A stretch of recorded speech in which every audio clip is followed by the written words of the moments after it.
Assalamualaikum warahmatullahi wabarakatuh. Sahabat YIN, alhamdulillah kita patut bersyukur kepada Allah Subhanahu wa taala karena pada puasa kita kali ini kita masih bisa menikmatinya dan kita bisa melaksanakannya dengan cara insya Allah sempurna. Karena banyak di antara kita yang pada tahun lalu bisa puasa tapi pada hari ini dia tidak bisa puasa. Dan ingatlah wahai sahabat YIN, ketika misalnya pada bulan puasa, terutama di akhir 10 akhir bulan Ramadan, maka ada ayat Al-Quran, surah Al-Quran yang berbunyi Inna anzalnahu fi lailatul qadr wa ma adraka ma lailatul qadr lailatul qadri khairum min alfi syahrin tanazzalul malaikatu warruhu fiha biizni rabbihim min kulli amrin salamun hiya hatta matla'il fajr. Surat ini selalu diperbincangkan. Kenapa demikian? Karena jawabnya di situ ada kalimat Lailatul Qadar.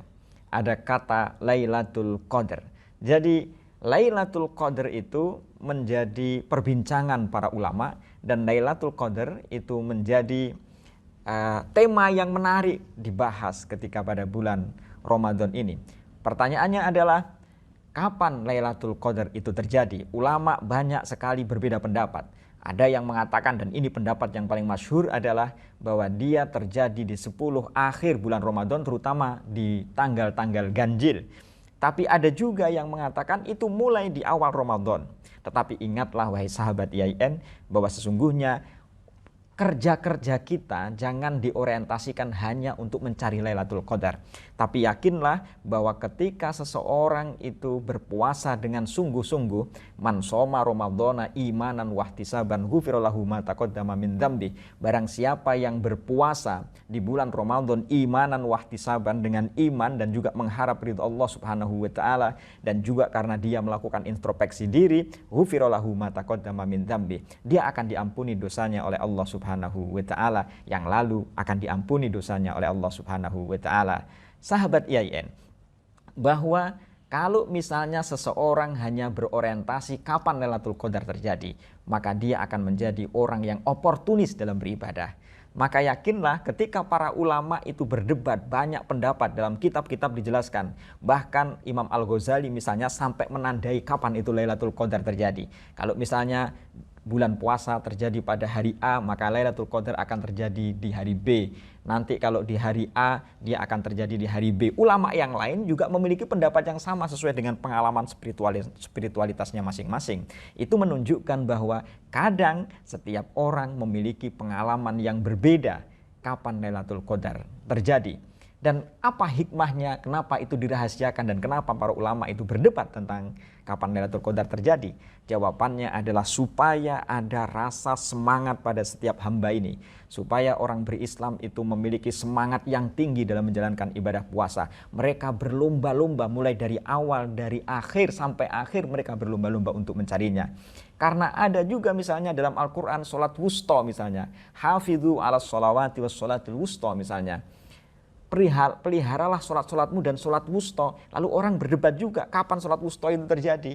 Sholat wusta itu sholat apa? Ada yang mengatakan sholat zuhur, ada yang mengatakan sholat asar.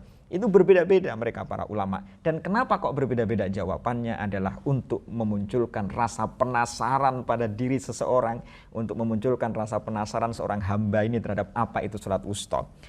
Lailatul Qadar juga begitu. Jadi seseorang memang dibuat penasaran oleh Allah Subhanahu wa taala untuk mencarinya. Karena itu, wahai sahabat YIN, jangan menjadi orang yang oportunis ketika bulan puasa atau di bulan Ramadan ini, lalu mereka hanya mengejar Lailatul Qadar. Tapi ingatlah bahwa engkau, sahabat YIN, menjalankan perintah Allah Subhanahu wa taala itu karena dia la'allakum tattaqun, supaya bertakwa. Dan kalau begitu dari awal sampai akhir fadilah, keutamaan di bulan Ramadan itu banyak sekali. Maka ketika seseorang dia bersungguh-sungguh di bulan Ramadan, yakinlah maka dia akan mendapatkan Lailatul Qadar tanpa dia harus mencari-cari kapan Lailatul Qadar terjadi. Kadang ada di antara kita ini kalau sudah malam ganjil, paginya dia lihat apakah ada tanda-tandanya. Di malam itu anginnya sepoi-sepoi atau tidak. Di pagi harinya apakah nanti matahari itu bersinar dengan terang atau tidak. Dia selalu mencari karena dia mengharapkan sesuatu, dia malam Lailatul Qadar. Nanti kalau malam genap dia tidak semangat lagi. Tidak begitu. Jadi hindari oportunisme di dalam bulan Ramadan dan yakinlah sekali lagi saya mengatakan kepada sahabat YIN bahwa kalau kita bersungguh-sungguh, kita pasti akan mendapatkan Lailatul Qadar. Dan ulama telah menjelaskan itu dari berbagai perspektif, perbedaan pendapat, dan dalam waktu yang sama ternyata ulama berbeda-beda mendapatkan Lailatul Qadar itu. Semoga kita semuanya mendapatkan malam Lailatul Qadar itu dan pahalanya sangat banyak sebagaimana 1000 tahun beribadah. Masya Allah. Semoga bermanfaat dan selamat menjalankan ibadah puasa, dan semoga kita mendapatkan pahala dari Allah Subhanahu wa taala yang besar itu. Demikian, assalamualaikum warahmatullahi wabarakatuh.